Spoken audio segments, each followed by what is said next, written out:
Everything that I have, achieved is because of America. So it was time for me to give something back. So I was very happy to give back those 7 years. And you're standing alongside somebody to your right who is living that story as well. You came over from Austria. Labrada, of course, comes to us from Cuba, and you're both very much living that American dream. Lee, this has to be a special moment for you to stand alongside Arnold as well. Well, I got to tell you, it's absolutely a privilege, and I'm humbled by the opportunity to be here with all these great athletes, to be with Arnold once again. And I got to tell you, I agree with him 100%. America is a fantastic place. It's the land of opportunity. Well, let's talk about tonight's award. Over the years, you have honored.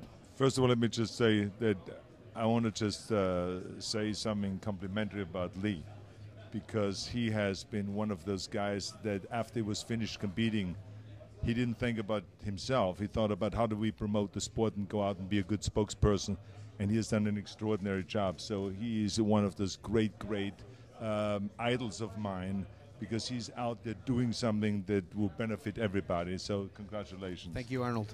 Yeah. Well said. Over the years, you have honored some greats here.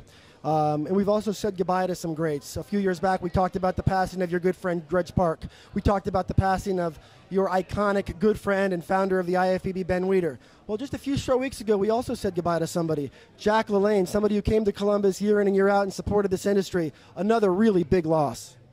Well, Jack LaLanne was amazing. He was 95 years old.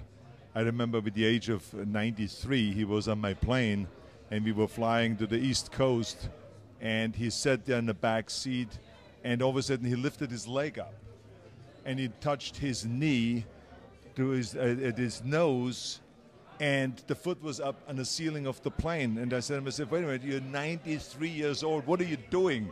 I mean, I couldn't even come close to this kind of flexibility, but he was just a maniac.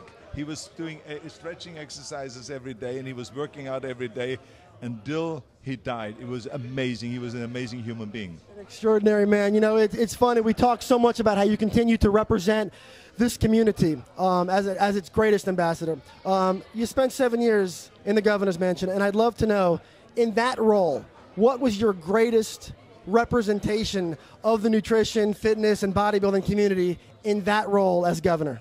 Well, I think that it was not so much the representation of the food supplement business as much as it gave me the power to make certain changes that are absolutely crucial for our children. We, for instance, banned all the junk foods out of the schools, public schools. We banned the sodas out of our vending machines in our schools. We implemented the healthy lunch program. So what we did was, because we think that the children are the most important thing, this is the future, that we have to teach our children already early on to have daily physical education and to go and take care of what you eat and to take the junk foods out and to eat healthy foods, vegetables and fruits and stuff like that. And that's what one of the things that we did. So we as a state were the most progressive when it comes to those kind of laws. Well, Lee, I don't know about you, but it's been a real thrill once again here in Columbus. I know you have to run, but Arnold, it's always our distinct privilege, and it's a lot of fun.